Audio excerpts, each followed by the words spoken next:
The Northern Alliance is preparing for a major offensive against Afghanistan's ruling Taliban while U.S. forces bombard the regime's power bases. This according to a top strategist for the anti-Taliban militia. The comments come after the U.S. and Britain launched the first attacks on Afghanistan last night. The first planes roared over Kabul soon after a nightly curfew took effect, dropping bombs, firing missiles at targets at the city and near the airport. The curfew means residents cannot run to safety, and thousands of them began fleeing the capital as dawn broke and the nightly curfew lifted. The presidential palace in Kabul was reportedly hit. Minutes after the strikes there, the Taliban's stronghold of Kandahar came under attack, provoking a mass exodus from the city. The eastern city of Jalalabad was next, and there were reports that smaller towns in the north as well as the major city of Mazar-e-Sharif came under fire. Residents of Kandahar reported panic in the city, and that is the Taliban's spiritual stronghold and headquarters of Mullah Omar, protector of Osama bin Laden. A second wave of attacks launched about 2 hours later appeared aimed at the home of the mullah. The attacks came after a Taliban minister in Kabul offered to release 8 foreign aid workers on trial in the city if the U.S. promised not to strike. And the Taliban ambassador to Pakistan said that Osama bin Laden would be put on trial in Afghanistan if America chose to bring a prosecution. Washington rejected both proposals. While the U.S. publicly attempted to build an international coalition to support its war in Afghanistan, only the U.S. and Britain participated in the attack. A senior administration official said the fewer people you have to rely on, the fewer permissions you have to get. Last week, Secretary of Defense Donald Rumsfeld toured the Middle East in an attempt to gain military support from U.S. allies, but Saudi Arabia, Egypt, Oman, Uzbekistan refused to allow the U.S. to launch military attacks from their soil.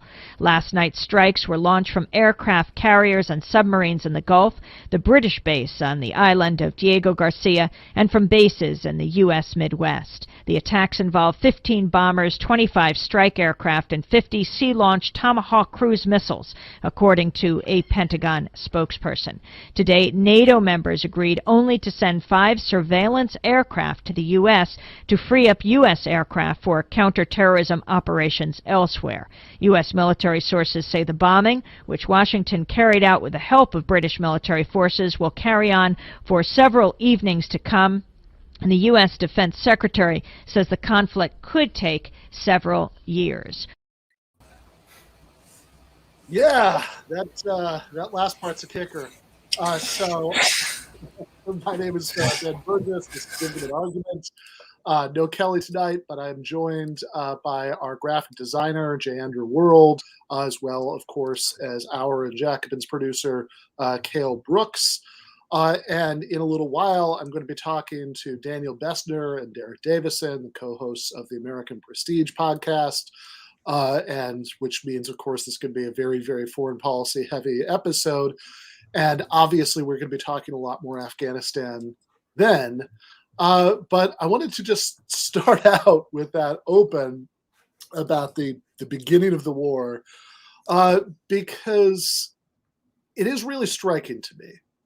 As somebody who was, I was 21 when the war in Afghanistan started, and so this has been about half of my life that the United States has been at war in Afghanistan. May take several years, and what really hits me about this, thinking back to when it started and what it was like to be a sort of, wild-eyed Chomsky lunatic such as myself who thought that the United States should not invade Afghanistan, which is a position that nobody took back then. That was radical fringe stuff. We were talking about this last night on the stream, and even the standard center-left, maybe we shouldn't invade Iraq position in 2002 was, we don't want to distract resources from this incredibly important war that, of course, we should definitely be involved in Afghanistan. That was the sort of Bill Maher-ish position. That was Barack Obama's position in his celebrated speech saying that the United States shouldn't invade Iraq. And this was just completely taken for granted, that maybe if you were some sort of like quasi Amish pacifist, then maybe you'd be so crazy that you'd have a problem with invading Afghanistan. But everybody else, of course, understood that this is something we need to do. And I guess before I throw to Andy and Cale, I just want to say it is really amazing to look back at that now, because what is it that was going to take several years? Capturing Osama bin Laden? Nope. He was killed in Pakistan, uninvaded U.S. ally. Liberating the women of Afghanistan? Nope. In fact, even before the U.S.-backed regime fell, I think we have a graphic of this. Afghanistan was actually ranked number 166 in the world in terms of out of 167. Afghanistan was 166 out of 167 in terms of the rights of women and girls. Iraq was 162. Which, combine that, you'd almost start to get the idea that the United States was not invading these countries for the sake of feminism. But that didn't happen either. And spreading Afghanistan, spreading like modern pluralistic liberal democracy to Afghanistan, nope. There was about as much democracy as usually is able to coexist in any other situation with a military occupation of a hostile population. In any case, the nanosecond that Biden started to take the troops out, the regime that had been just barely propped up by U.S. troops collapsed anyway, meaning that we literally reset to the pre-2001 status quo. So obviously, if you're a weapons contractor, this was great. You made a lot of money in the last 20 years. Maybe, but otherwise, if you're just a normal person, I would be just desperately curious to hear what it was that this war was supposed to have accomplished for anybody, what the point was. Maybe you want to share your thoughts first. I'm sorry. Just if you want to share first. Oh yeah, no, it's just it's had me kind of thinking of the American project of imperialism and kind of how we do it in this country, which is a little different than some other places. And we kind of took our time to perfect this, starting like in the 1800s, where we started having like slave states in South and Central America to be future states once so the South can precede that fight of having entering slave states into the Union. So but like but it just seems like nobody was even doing that. It's like a complete, like nobody was even thinking of like what the next step was. It's like, oh, we're here, and then nothing happened for 20 years. It's just it's like we kind of lost track of the script, and we're just like going through the motions at this point. It's really, like I'm just like, I'm sad at the state of American imperialism. Yeah, it's not like how it used to be. I mean, it's a bit strange because the vast majority of my life has been when the U.S. was at war with Afghanistan, or at war within, fighting the people of Afghanistan. And I'm not 20, but I'm not far from it. And it's very strange because this was just like growing up. This was part of, the backdrop to everything, every kind of milestone in my life. There was also, and, it's happening in the context of a country where we are at war in Afghanistan, we're at war in Iraq. And to Ben's point, I mean, it's very hard to say like what the real point of this whole thing was for any ordinary person. I, as someone who has spent a decent time trying to study these things, is also like, yeah, really, what was the point? I mean, there was, you know, I think part of the problem, like just to Andy's, to what Andy said of kind of, war ain't what it used to be. It's still a racket, but it's also the case that war in the 21st century is very dramatically different than war has been in the 20th century. And both of them have been very, very different than war for like the vast majority of like human civilization prior. And a big part of that is that, the US didn't go in for territorial acquisition. The point wasn't to like acquire Afghanistan and bring it into, make it a, now new US land or something. It was largely just a project of pillaging, of, taking what we can. But even then, I mean, it's not like Afghanistan has tremendous resources. I mean, I think the whole argument of, we went to war in Iraq for oil is, I think, a little bit overblown.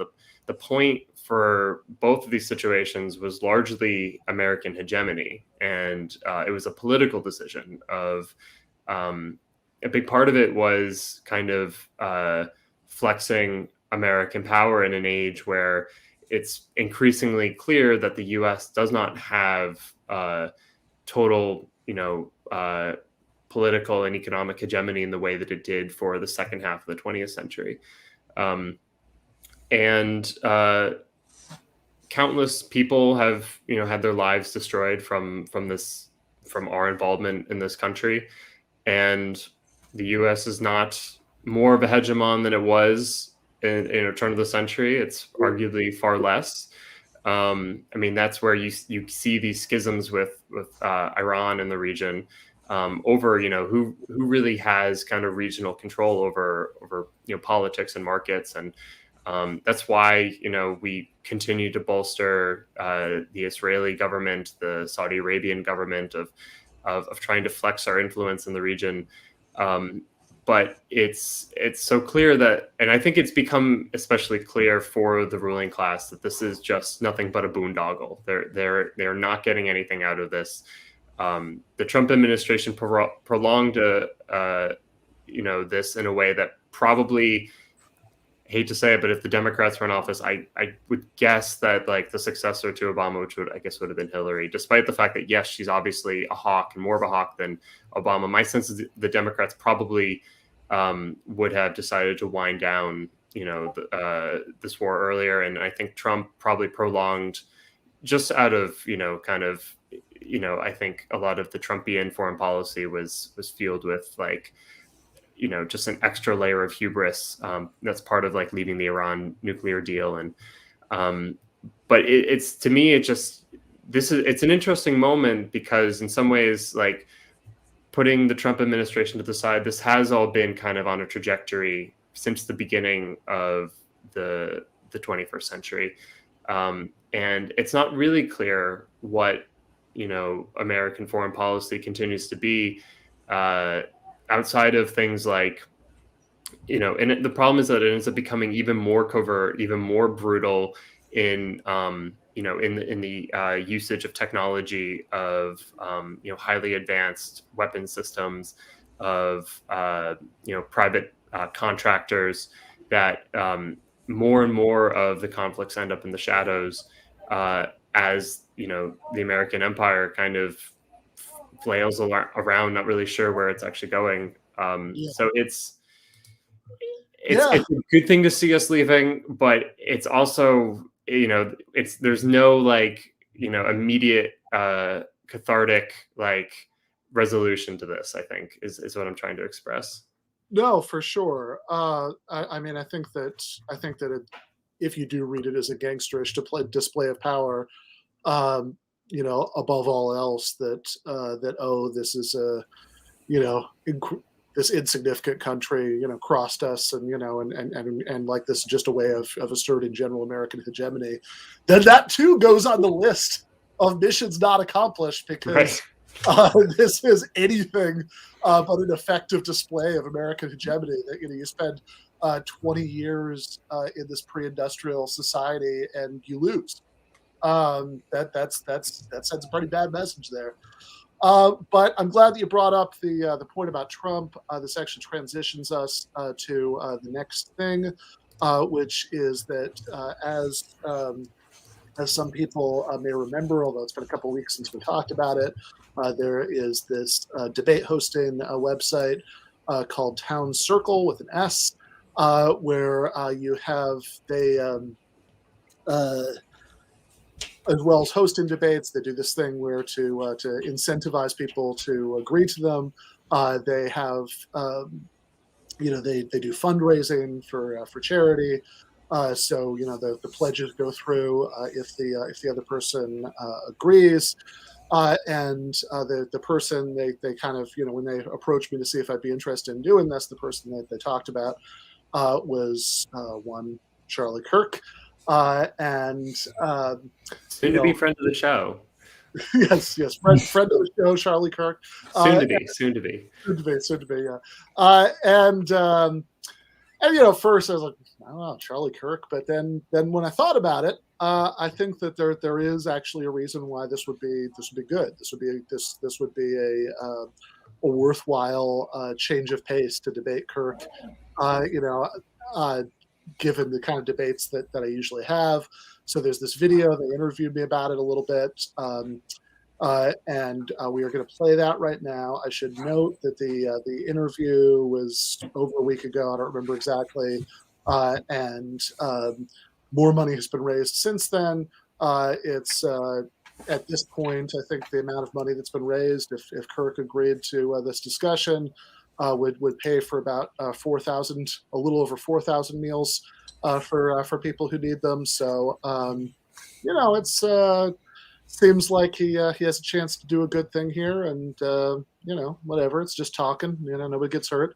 So let's play that video right now. Then we're going to talk about it for a minute, and then we're going to bring on Derek and Danny. Steve Hayes, and welcome to Town Circle, where public figures from all sides of the aisle invite each other to live debates and conversations in order to unlock money that's been pledged to charity to help those in need. Today, we have Ben Burgess on to tell us why he has invited Charlie Kirk to debate him on Trumpian populism versus democratic socialism. Ben, welcome to Town Circle. Yeah, thanks for having me. Yeah, so before we delve into your debate invite, it'd be great if you could give us a little background on yourself. Tell us a little bit about democratic socialism and where the movement is today.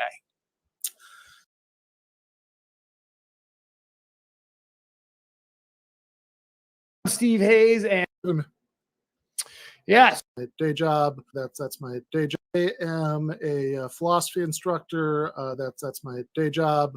And a columnist for Jacobin magazine, which is the biggest outlet, for media outlet for democratic socialist politics. And that, I guess, gets us to the other part of your question, because I think that, for most of, certainly, the 20th century, socialism was kind of a dirty word in American politics, and things have started to change. Obviously, Bernie Sanders losing, the presidential election is a huge setback. But I think that we currently have, DSA, Democratic Socialists of America, which has something like 100,000 members. Certainly, the largest socialist organizations exist in the United States for a very long time, decades and decades. And there are several people who are at least loosely aligned with it, who are in Congress. There's stuff like Jacobin magazine and other elements of kind of a left media infrastructure, which in a small way I'm part of, not just for writing for Jacobin, but because I host a show called Give Them an Argument, and which of course is what I'm trying to do in this case. But I think that it's, broadly speaking, at least the sort of short-term goals of democratic socialists, things like giving everybody health care and ending America's wars abroad, and having making it much easier to organize unions, and paying everybody more by raising the minimum wage to something that people can actually afford rent and groceries with, I think are broadly popular. I think there's some polling evidence that a lot more people are at least open to some sort of more basic systemic critique of the way the economy is organized right now than it used to be. And this is exactly why I think that having debates between the right, like the kind of right that we really have now, in the post-Trump era, and democratic socialists is so important. Awesome. Yeah. Well, I mean, that brings me to Charlie Kirk and Trumpian populism. Obviously, many people know who Charlie Kirk is, but for those who don't, it'd be great, give us the skinny on Charlie Kirk, and maybe unpack Trumpian populism. Yeah, so Charlie Kirk is the founder of Turning Points USA. Was a major figure in Trump world through Turning Points taking over students for Trump, and this is again one of the reasons why I think this would be an interesting and worthwhile thing, because when you start thinking about Trumpian populism, which is a term I'm using because it's like how lots of those people would describe their own politics. But my question is always, what's populist about it? Like in practice, what's populist about it? Since all of those short-term goals that I mentioned earlier, Medicare for all, which in some polls, even a majority of grassroots Republicans, very slight majority, would support. Certainly big chunks of it. So nobody was ever had to be bankrupted by medical bills again. Raising the minimum wage to something that people could live on. All of these things are things that alleged Trumpian populists are against, and they talk about bringing jobs back, or eliminating competition for those jobs from immigrants maybe. But in practice, with workers who are here right now, the whole thing strikes me as honestly as being a con job. I mean, I think that this is just conservatism with some anti-elite branding. That's my position, and of course, again, exactly why I think this is a kind of debate that's worth having. Yeah. So because our mission, is to bring public figures from all walks of life together to have these live debates and conversations, and to unlock money for, our fellow Americans in need, and to really use that as a catalyst, as an extra value add to have the conversations that are not being had, which is really the core of why we built Town Circle. What positive results could potentially come from this debate, besides obviously unlocking the money, that's been pledged to feed those in need? Yeah, well, I mean, that last part would already be significant. I think as of the time we're making this video, I don't remember exactly, but I think 3,500 meals, maybe. I think, yeah, about 3,500 meals we paid for by what's been raised already. So obviously that would be significant, and so that would make a real difference, if Charlie, doesn't walk away from this, which I hope he doesn't. I should say, by the way, that part of the reason, that we picked Charlie Kirk for this is that I don't want to waste people's time, and I think he might actually do it. This isn't this isn't symbolic. This isn't like scoring points like, he's not willing to do stuff like this. I think he might do it. I think it would be a real shame if he didn't, not just because those 3,500 meals, and not just because it'd be interesting to me, which it certainly would be. I mean, I spend a lot of time debating libertarians, but I think honestly, on the right today, for every hardcore, kind of fundamentalist about property rights, non-aggression libertarian, there are like 100 people who have Charlie Kirk's politics. But also because, look, Charlie Kirk has said that democratic socialism is, I think the phrase is, the biggest scam in human history. And I have suggested that I think that's that the converse of that is much closer to being true. That Trumpism, that Kirk has aligned himself with so much in the last few years, claims to be populist, claims to be about helping salt the earth ordinary people, against elites. But then when it comes to anything that would actually help those ordinary people, the kinds of people that Trump would frequently talk about when he was running for president, who were hurting in the Rust Belt because lost jobs, etc. When it comes to anything that would actually help them, right? Like putting kids in cages doesn't actually help them. That doesn't put an extra dollar in their pockets. Banning people from certain Muslim nations, doesn't do anything to give them health care. When it comes to things that would actually pay for doctors' visits, would actually give people tons of new unionized jobs with Green New Deal,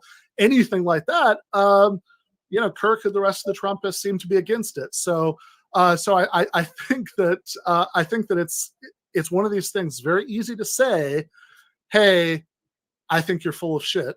I don't think this would actually help people at all, which I guess is what he's said about us, and I've said it to him. But I think it's way more interesting and way more productive to actually say that to each other, so you can get the best response in the room. Yeah. Do you think a positive result? Because I mean, the chances of you guys changing each other's minds may be sure, very, very, very minimal. Very minimal, but some other positive outcomes could come for the audience. And for me, I think like just seeing you two do it, showing the country that you're able to be completely diametrically opposed politically, but that you can come together, for a debate, I think would be a huge positive, particularly with two gentlemen of your stature.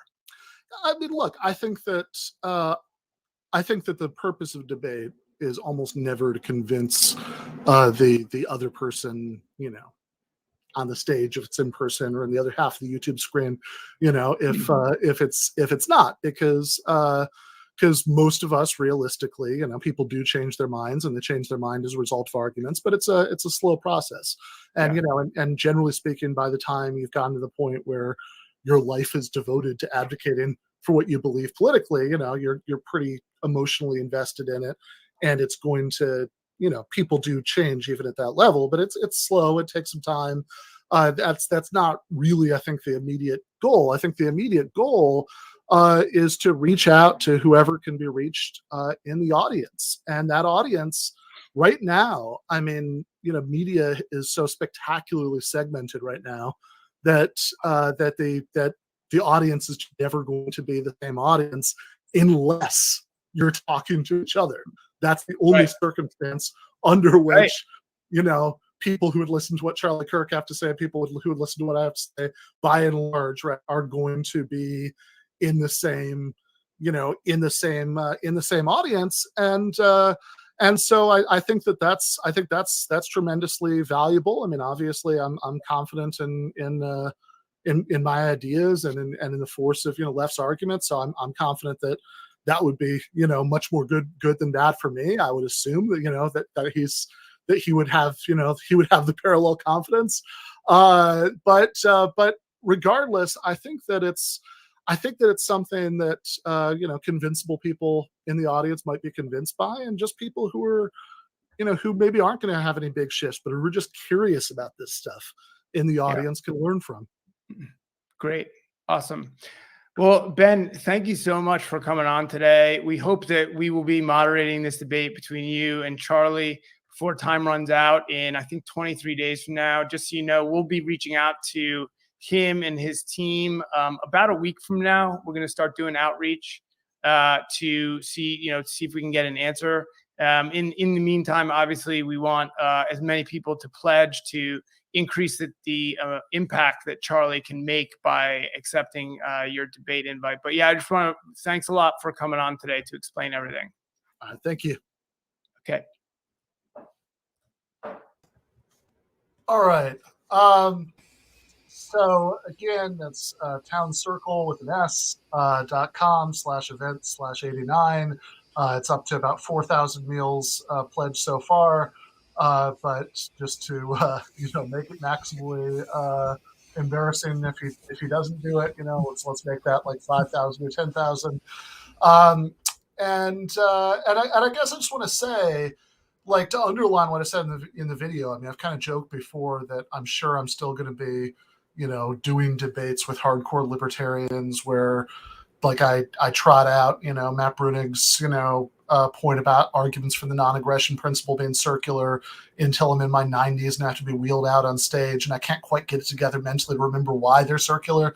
But I think there is something that's valuable about engaging with people like Kirk, because that's, they represent like approximately 100 trillion times more people than those hardcore libertarians do, and I think the point is really important about how there is this sort of pseudo populist grift that Trump certainly claimed, and people like this claim that Marco Rubio has been trying to step into this, Josh Hawley, a bunch of these other guys that they're really looking out for the working class, or at least the native born working class, and they're really against elites. But of course, anything that would actually materially help working class people, they're against. They're against raising the minimum wage. They're against giving everybody health care. And to transition to what I'm about to talk to Derek and Danny about, even the foreign policy component of it was largely bullshit. There was a lot of rhetoric aimed in the direction of showing that Trump, was some sort of right-wing isolationist. That they use the phrase "America first" a lot. But if you actually, as a atheist with Jewish roots, feel strange to use this particular reference, but know them by their fruits. Like what did these guys actually do? Right? Trump doubled the rate of drone strikes. People often say it didn't start any new wars, which is a little bit like doing a victory lap because you set off a bunch of fireworks in dry woods and none of them quite caught fire. He assassinated Soleimani, brought us closer than, we've been to the brink of Iran after tearing up the nuclear deal, dramatically tightened sanctions on Cuba to try to bring about regime change in that country. It's something I was arguing with Glenn Greenwald about on Twitter a while back, because Glenn was sort of trying to push a good thing, which is opposition to U.S. intervention in Cuba, when people were floating that by saying, this goes against America first. And I understand what he was trying to do, because he was trying to appeal to Trumpists in their own language. But I just think that's not going to be convincing, because everybody can see what Trump actually did. And that, there was much more continuity than discontinuity, certainly from Obama to Trump. And a lot of the areas of discontinuity were areas where he was more belligerent. But in any case, I want to get into all this with Derek and Danny. So let's bring them on. They are the co-hosts of a brand spanking new podcast called American Prestige. That is it. Welcome, guys. Hey, Ben. Thanks, Ben. Thanks for having us. Yeah. So I want to obviously get into some more topical things, but tell us about the new show. Sorry, you cut out. Would you say tell what? Oh, sorry. I said I want to get into some more topical things, but tell us about the new show. Oh, okay. Yeah. I heard you, but I was waiting for Danny because he's better at this than I am. So yeah, I'm also a Dom. I mean, we're both switches, so we go back and forth, but I'll Dom today. Essentially, we thought that there really, as a lot of the listeners to this show, a lot of the viewers undoubtedly know, that the foreign policy coverage of the mainstream media is pretty bleak.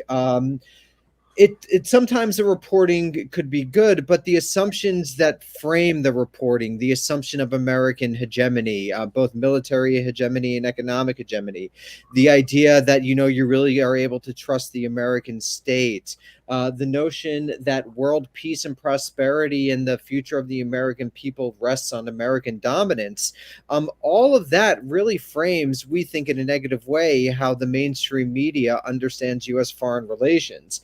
And both Derek and I think that historically, empirically, the last 20 years has demonstrated beyond the shadow of a doubt, and the last 48 hours has demonstrated beyond the shadow of a doubt, that a lot of the assumptions that have guided American foreign policy for all of our entire lives really need to fundamentally be rethought. So what we try to do on the podcast is provide, weekly news of what's going on in the world, but to explain that news from a heterodox perspective, a critical perspective that assumes the humanity of all people living on Earth and doesn't privilege American citizens' lives over other people's, and also assumes that maybe the U.S. actually makes the world worse and not better. So we do news at the beginning of the show, and then we usually have an interview with an expert, not only on current affairs, but we often did that. We had Asal Rod to talk about Iran. We had Matt Duss, Bernie Sanders' foreign policy advisor, to discuss progressive foreign policy. But we also try to take a more historically informed view, like we had Stephen Wertheim to talk about the beginnings of U.S. dominance and why the U.S. dominated the world. So in these ways, through this sort of news coverage and this more analytical part of our podcast, we hope to bring a genuinely new perspective to the theory and practice of American foreign policy. Nice. So that was really good. That was really good. Yeah, he subs well. So yeah, you mentioned the last 48 hours. Cale, do we have the footage of the pullout from Afghanistan? Okay, yeah. So this is the footage from the United States pulling its last Oh shit. Okay, sorry. Cale fucked up. This is actually the footage from the United States, South Vietnam in 1975. But it's an easy mistake to make. Yeah, not all that dissimilar. Yeah.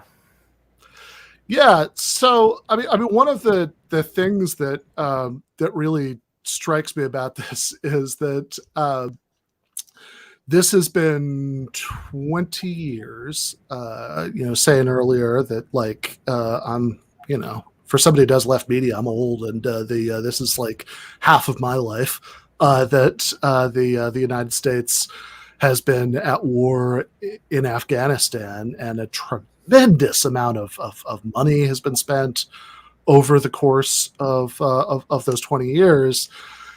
And it just seemed like the nanosecond U.S. troops started to leave this, like the whole house of cards just fell just immediately, just no delay at all. Like I saw our friend Bhaskar Sunkara pointing out a few days ago, if you look at the Soviet withdrawal from Afghanistan, it was the collapse after that was much slower, which presumably tells you that the PDPA, the Soviet-backed government in Afghanistan, had at least more of a popular base of support. I mean, this is just like no pretense to that at all. Well, it certainly had more popular support. It had a functioning military, which the Afghan government has never had in 20 years, despite tens of billions of dollars poured into building up the security state. What we learned, and what we have learned in the last few days, was you had military units in places that were totally cut off from resupply.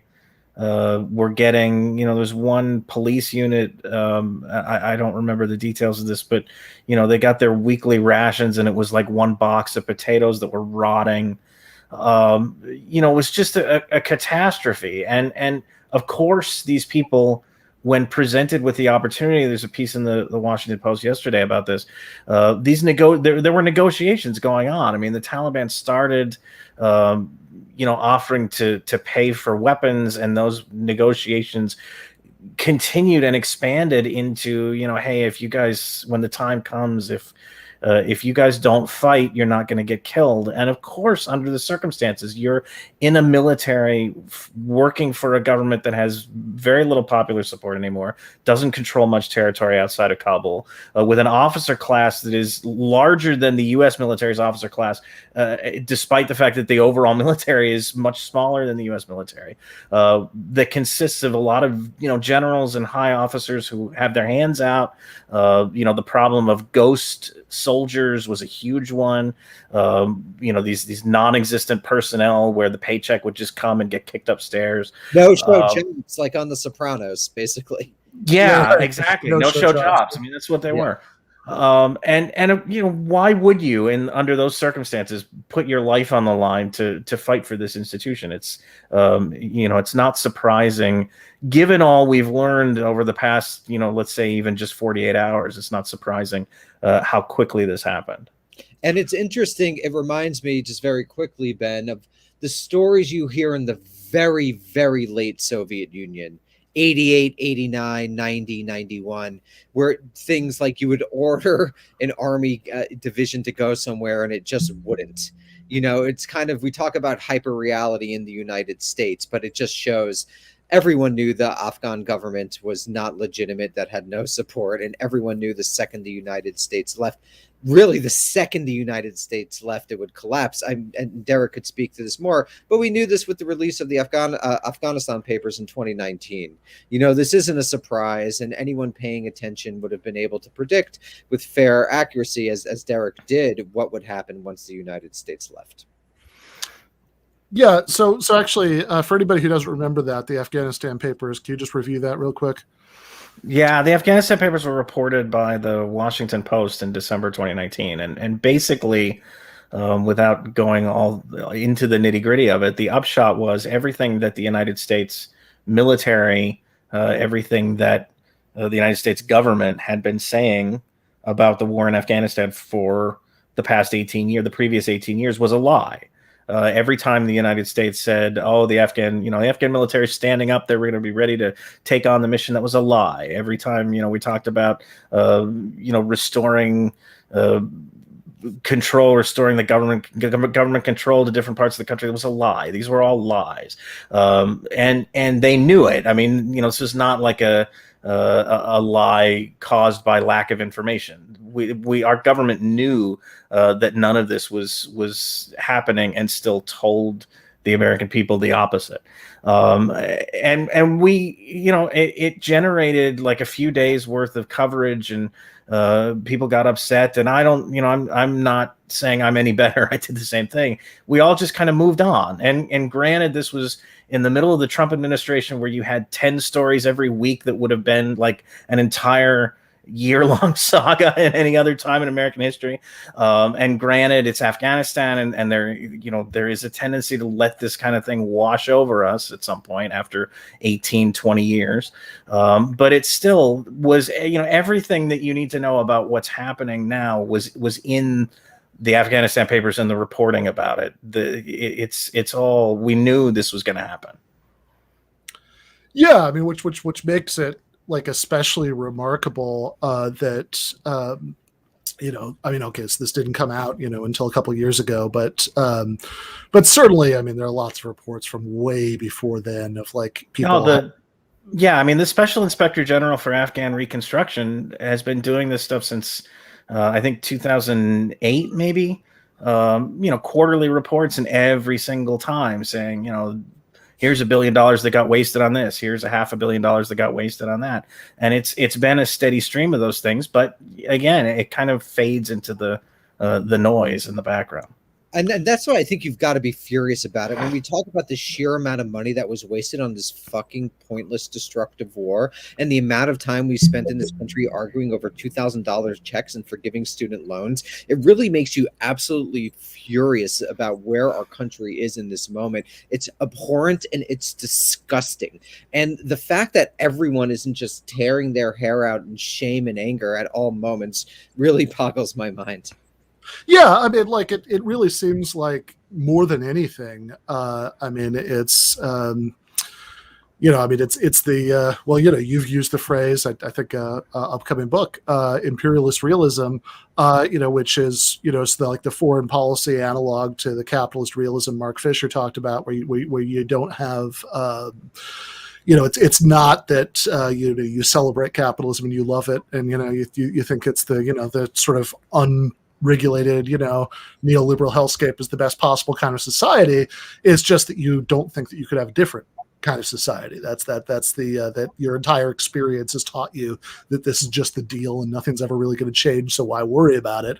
And I'm not sure if this is exactly where you're going using that phrase, but I mean, like, it seems like there is a pretty tight analog there that the war in Afghanistan was very popular when it first started, but I mean, popular opinion has been in favor of leaving for a long time, and most, why aren't people outraged about that? The fact that all of these, I mean, actually, what is the cumulative price tag for the last 20 years, like ballpark?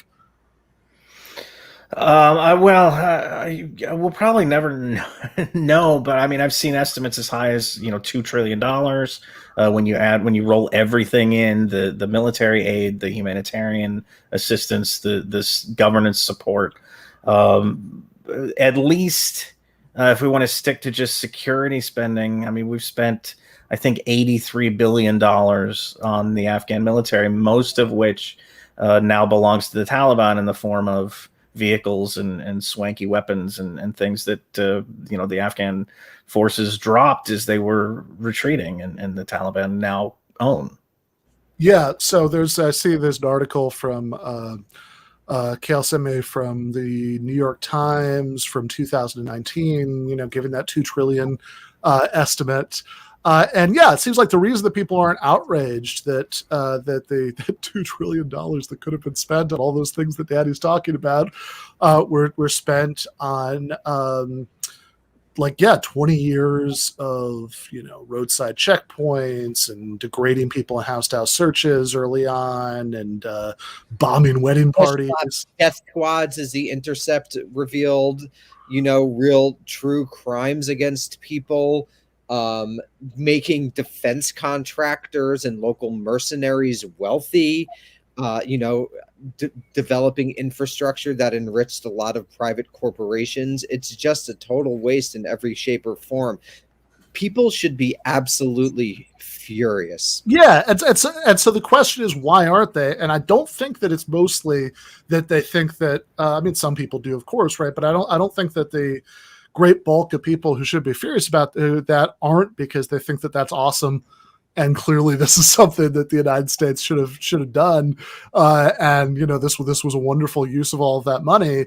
It's that they're just sort of there's this sort of background buzz resignation, like, oh yeah, I mean, whatever, it's America, this is what we do. I mean, like literally, for lots of people who are adults now, their entire lives, this particular war was going on. But even if that's not literally true for for somebody, the sort of general sense that this is how it works, I mean, I think is something that, yeah, of course, this is the United States, this is what we do, like I often think about, there's this famous quote allegedly from National Review writer Michael Ledeen, where he says every 10 years. What a great book with Michael Flynn. Everyone should check it out. A lot of really interesting insights. Completely off the wall. Yeah. I actually wrote a review of that book. It's fucking insane. It's like literally as conspiratorial as QAnon, an alliance between Cuba, China, and the Saudis type situation, real off the wall stuff. Yeah. So Ledeen has this famous quote where he says, every 10 years or so, the United States needs to pick up some small, crappy little country and throw it against the wall, right, just to show the world we mean business. And which is really the only, possible terms, I think, in which you can, just given that all of the other, constantly goalpost shifting explanations for why the United States, needed to be in Afghanistan, like I've just been utterly dead, like none of them make any sense in retrospect, right? But I guess at least theoretically it would have accomplished that, except it did it, because I mean, this is like you try to throw the guy against the wall and then it kicks your ass. Yeah, pretty much. I mean, it didn't accomplish that. But we didn't. I mean, if that was the goal, and it may have been on some level at the beginning, we had accomplished that within like 3 months of the initial invasion. Like, you could have stopped there, but instead we got sucked into 20 years of nation building. I mean, basically enriched contractors and accomplished nothing worthwhile in Afghanistan. Clearly, nothing lasting anyway. So yeah, if you were just looking to show your muscle, then this has been a real exercise in futility for the last 20 years. And the thing that really sticks in my craw, the thing that really sticks in my craw is that all of the people who made careers in this war will suffer absolutely no consequences for all of the human misery for which they are directly responsible. That is also one of the most frustrating things that we're all going to have to live with. Yeah, and so I want to just do a quick tour of the sort of decision points that got us to those 20 years. Cale, I think we have this. This is from this first one is from before, after 9/11, but before the United States invaded Afghanistan. هغه د پاکستاني ورور په ارتباط باندې هغه ته ویلي وه چې زه په دې خوښه لرم چې په دې موضوع کې ځان شریک کړم او که زما په وس کې دا کار وکړم. هغوی ما سره مشوره وکړه چې جیسي جکسن غواړي چې افغانستان ته راسي او پاکستان ته راسي، افغاني مقاماتو سره وګوري که ممکنه وي چې د یو په دې کې یو د حل لاره پیدا کولی شي. Mr. Jesse Jackson contacted His Excellency directly through a Pakistani contact, and he had offered his assistance in this regard, and His Excellency had taken his offer to higher authorities, and the high authorities did not have any problems with him coming in and trying to solve this problem. But it has to go through the proper channels of the Ministry of Foreign Affairs. Yeah, so there was this offer that Jesse Jackson, the Taliban, was good with it, was going to come in and negotiate with them, and even though they weren't willing to hand over bin Laden in 2001. To the United States directly with no preconditions, etc. It certainly wasn't the case that the Taliban line at the time was like, "Oh, we're going to defend this guy to our last breath. There's no circumstances under which we'd ever turn him over to anyone." Well, no, I mean why did you talk the about Taliban had offered other alternatives to handing him over to the United States, and the Bush administration rejected all of them. And by the time, really almost immediately after the invasion, maybe not quite immediately, but very shortly after the invasion, it was a moot point because bin Laden was hiding in the Tora Bora and crossing over to Pakistan, and there really wasn't anything the Taliban could do at that point, even if they wanted to hand him over. But there were offers made in that initial month after, or 3 weeks, let's say, after September 11th, to turn bin Laden over to a third party for some kind of a trial, some kind of a criminal proceeding, and we weren't satisfied with that because I think as to go back to what you said, Ben, there was a zeal to kind of go in and bust some heads and show that we mean business. Yeah, and I think it's an important point because as hard as this is to remember, and I mean maybe I'm just like bitter because I remember like how uncomfortable it was, to take this sort of radical fringe position in 2001. Which I certainly did as a young anti-war activist. The United States should not be invading Afghanistan. But as hard as it is to remember now, like after, leading up to the invasion, there was such a universal consensus among sort of the pundit class that obviously this is something that we have to do. And even in like 2002, 2003, the sort of standard like liberal version of an anti-war line about Iraq was, well, okay, Afghanistan's one thing, that's a war of necessity, but you know, Iraq's a war of choice, that's different. It's like, no, there's no fucking necessity there. I mean, there's all these there are all these diplomatic offers, like there were numerous ways.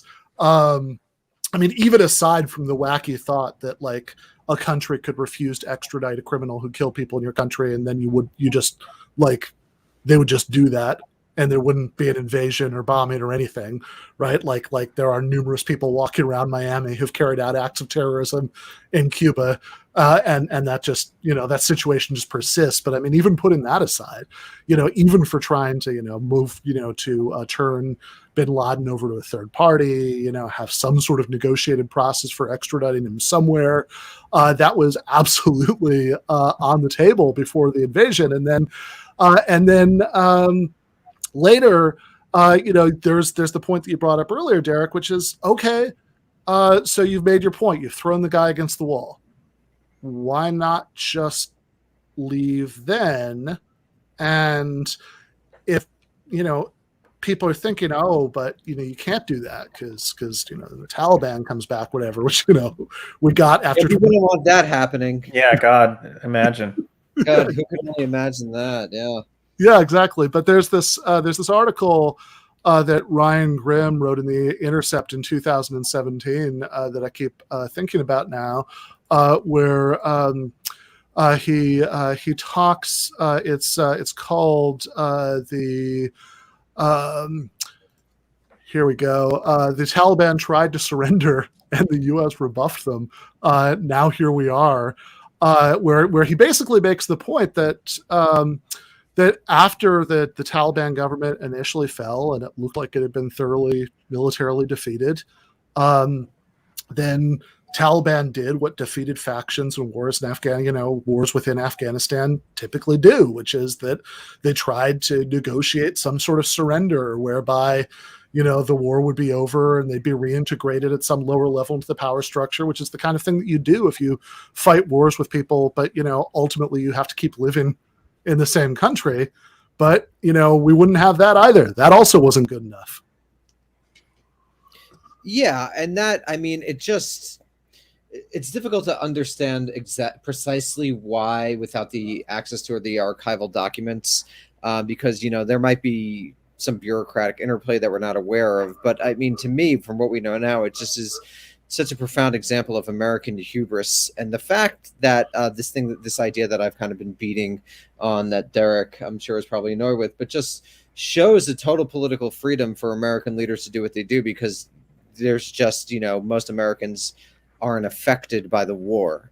There's been a demassification process since 1973 and the advent of the all-volunteer force, and especially since the end of the Cold War and the advent of things like drones and special forces. So that has really reduced the political cost of a lot of these foreign interventions. You could kind of just do what you want. And I think the most salient example of that was the total collapse of the so-called anti-war movement the second Barack Obama got elected. These people weren't actually affected by war, so once they didn't want to use it as a partisan cudgel, it goes away. It's a big difference from the 68 to 70, 71 Vietnam War protest movement, which was comprised to a significant degree of people who might have actually been drafted and died in the war. Once the United States very cleverly, to my mind, essentially removed that fact from war fighting by making it only the all-volunteer force in 73, it's led to this larger process where basically you could do whatever you want because it doesn't affect people. And I bet in 2 weeks we'll never hear about Afghanistan again, or at least we'll get some like bitter updates or some like graphic updates every few months with some new horror that happens there, but it's really going to fall off the front pages very, very quickly, just as the Afghanistan papers did. So I think it's a pretty grim moment for a lot of reasons of what's happening in Afghanistan first and foremost, but also for what this says about the American state and American state power and American politics as well. I think what Ryan's talking about, the 2001 offer to surrender, which came in December and was rejected summarily by the Bush administration is very illustrative of what is probably the central point to make here, which is as the United States goes around the world and kind of hops into conflicts in different places, we are never going to outlast the people who live in those places, right? The United States is never going to get into a war of attrition in Afghanistan with people who live in Afghanistan and wear them out, why wear them down to the point where they're going to go away and cease to exist, and will install some, model of which is such a demented peace and idea freedom. anyway. It's totally demented. I mean, to not have accepted that surrender, or not have taken any of a number of other opportunities over these 20 years to declare victory and end the war on better terms, much better terms in some cases than what's resulted now, is just this kind of depraved idea that wherever we go, we're kind of the home team, and the other guys are gonna wear themselves out, and it's just not true. It's fundamentally not the case. I mean, just on the most basic possible level, I mean, they live in the country. Like they're not gonna just like get worn out and decide to cease to exist. And why would it why would it work that way? Yeah, and I think that like the sort of broader point is really worth circling and underlining, because ideally, I mean, I don't know. I keep going back and forth because there is one sort of sliver of optimism, that maybe you can get out of this, which is that the United States leaving, Afghanistan was something that, at least in sort of intention and agreement, started at the end of Trump, and then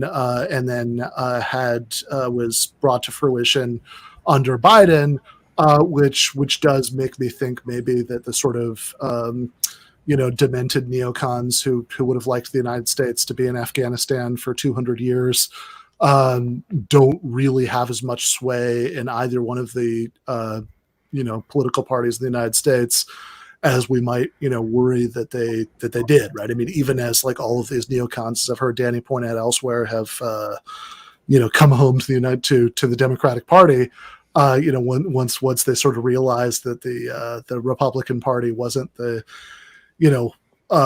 wasn't going to be as congenial a host for them as it used to be.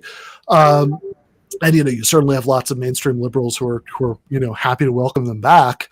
But it also seems like, at least in this particular case, I mean, some of these people were reduced to things like, writing Washington Post op-eds, like begging the United States to at least like stay until the end of fighting season, which is certainly like, a few years ago, they wouldn't have had to worry about it.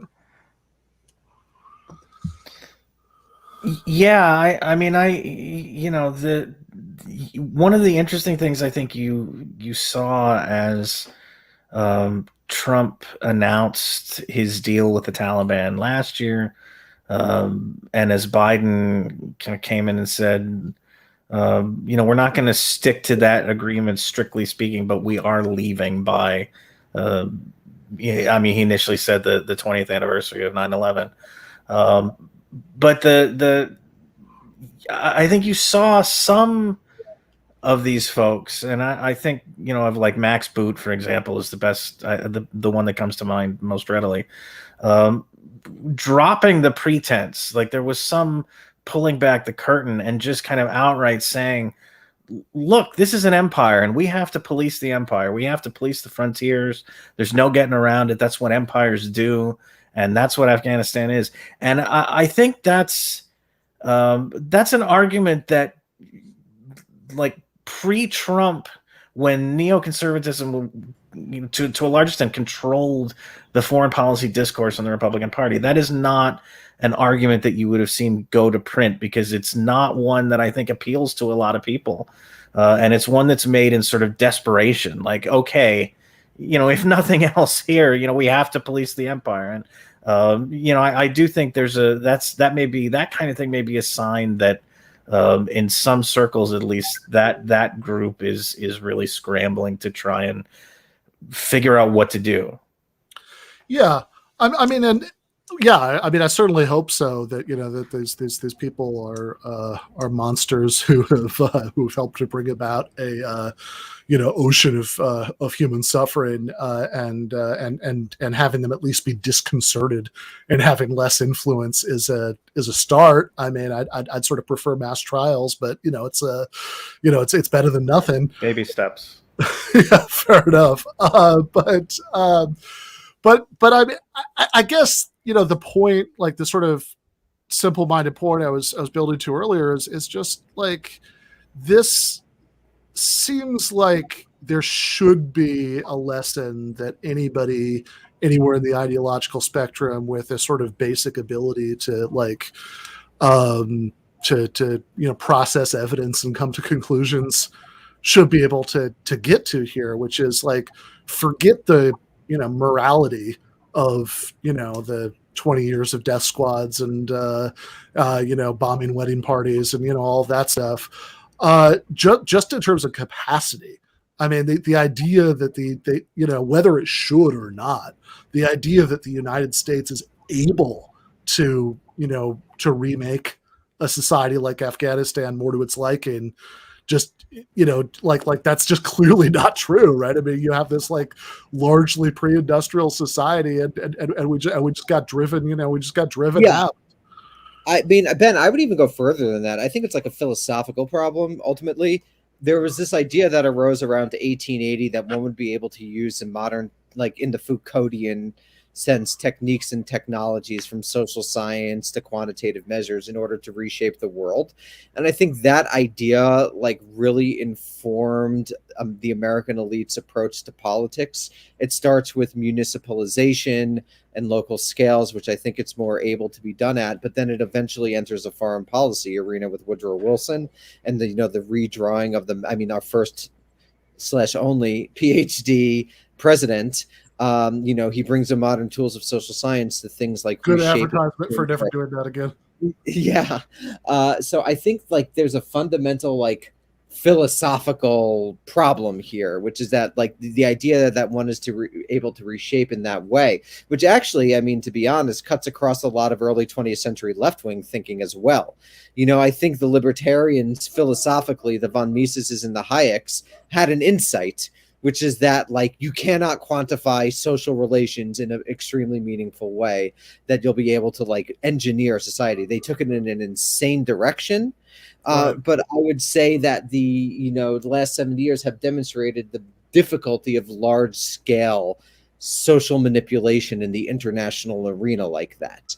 And so I think like that whole way of viewing the world needs to go the way of the dodo, to use an up-to-date cool reference.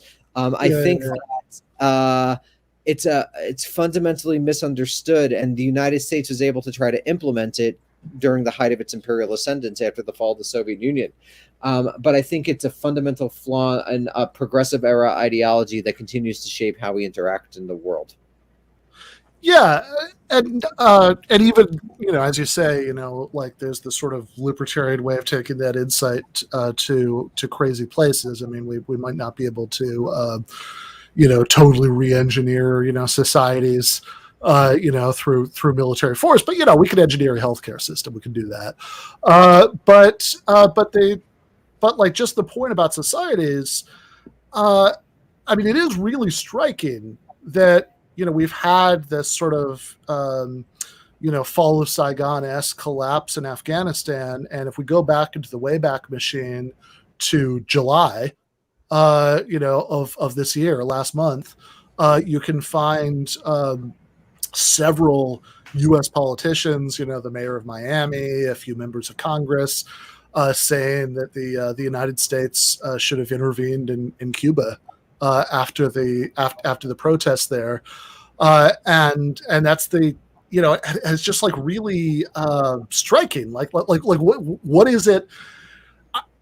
I would really, I mean, I know probably most people who said things like that were just trying to like pander to like a, a certain segment of, the like South Florida Cuban community that's, totally lost touch with reality and don't really believe that. But I mean, people who really do believe that that could have happened and that would have gone well.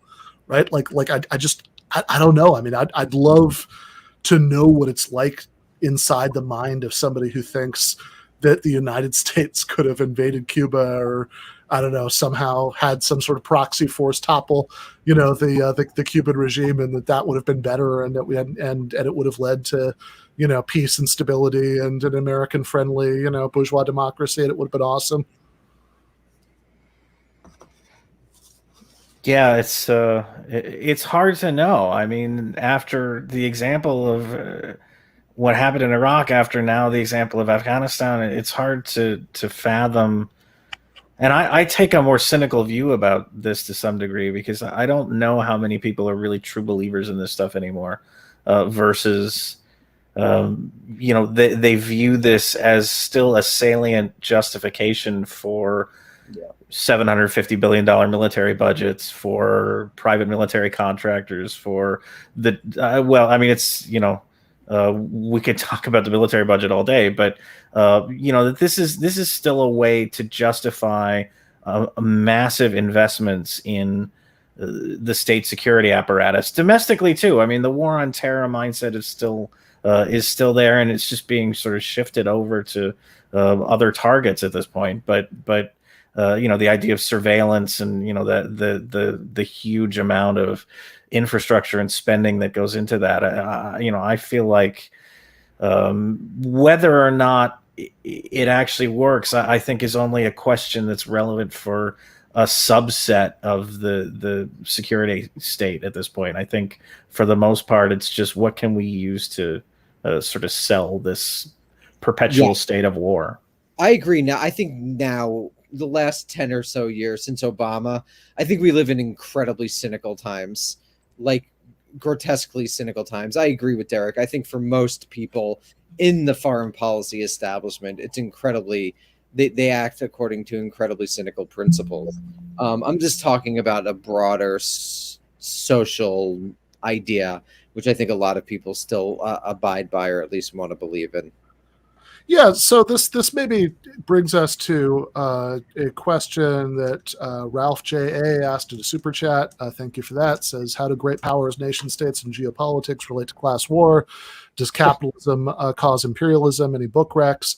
So, because there is a question here. I mean, you and I have talked about this a little bit before, Danny, about some of the order of explanation here, right? Like to what extent do you think that the American imperial project can be adequately explained in like robustly materialist terms, and to what extent do you think it's like a product of some sort of like uniquely American, just sort of weird cultural madness? Well, I think that in actual history, the maelstrom of causes is almost impossible to disentangle, especially when we're talking about enormous phenomena embodied in institutions, cultures, ideas, material relations, social relations like capitalism and imperialism.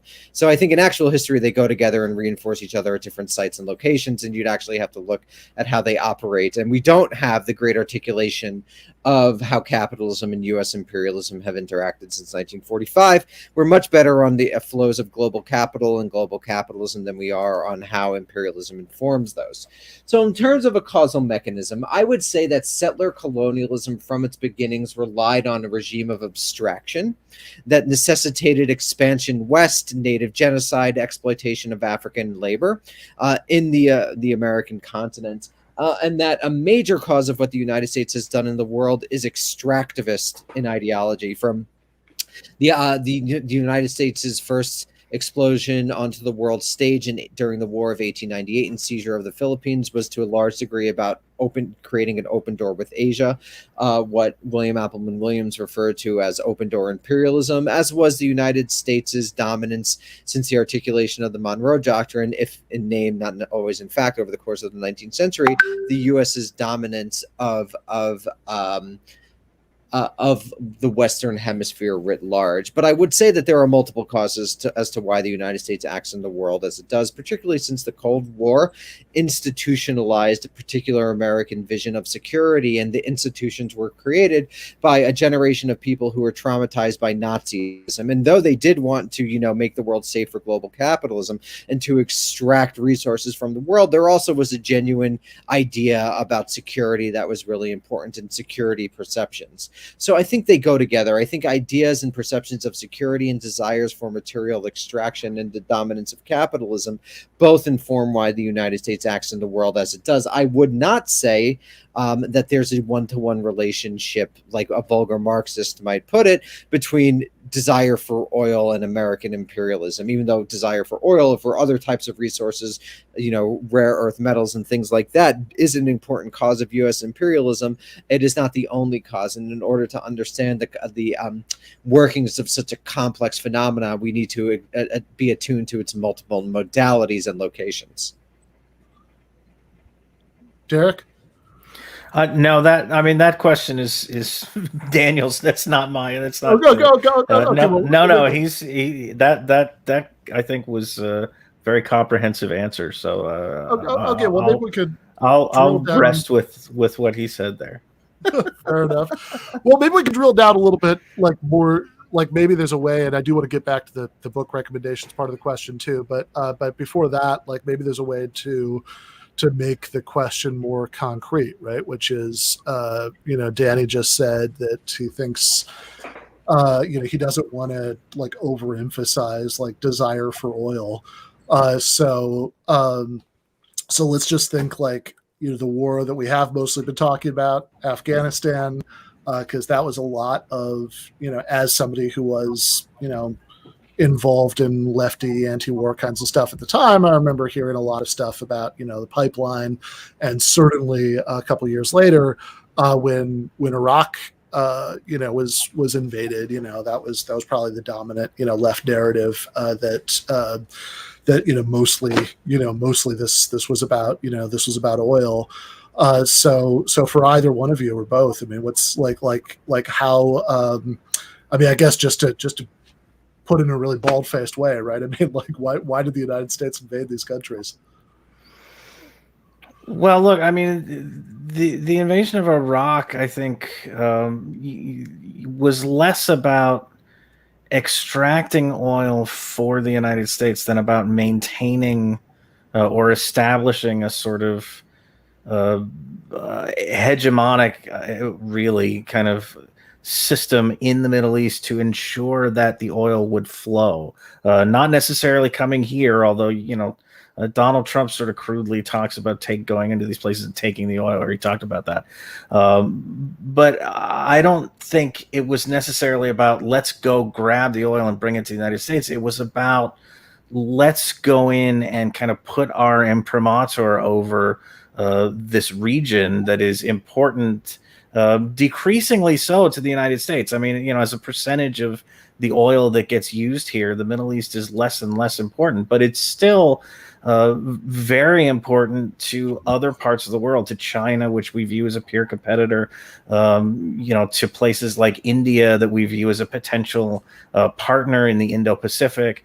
And there is a sense that the United States would just like to have control over these things. And I think that comes out partly of the kinds of conversations that happened during World War II, toward the end of World War II, the notion of somebody needing to stand up and establish some kind of global system that could ensure that nothing evil like the Nazis came back. And that carried through the Cold War. It's carried through the present day, and this kind of desperate need for a bad guy that we need for our foreign policy narrative. But it is, just an idea that it should be our hands on the button, in a sense, or our hands at the wheel in all of these things, that the United States is best positioned, as Madeleine Albright famously said, we're the indispensable nation, and that's somehow just the way it should be. And that's the attitude for a lot of the foreign policy community, I think. Yeah.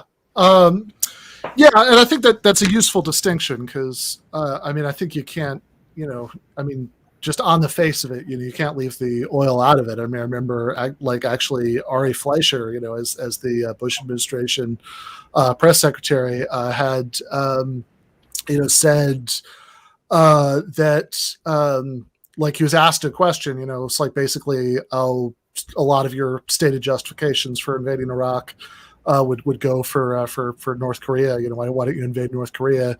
And his answer, I wish I remembered it word for word, but this is almost it, was, well, that's a different strategic situation for one thing, or, Iraq is almost swimming with oil, which I, was definitely a moment of honesty. But yeah, I mean, I think you can understand that without going straight to like, it was like the Trump plan, we're going to take the oil, rather than like, this is trying to maintain, favorable, conditions maybe for American business in the world overall, wanted to sort of see a steady imperial hand on the overall flow of oil. So we are reaching the end of it, but do either of you want to take a crack at the book recommendation part of the question? Danny, this is probably book recommendation for history of I mean, I think just read the history.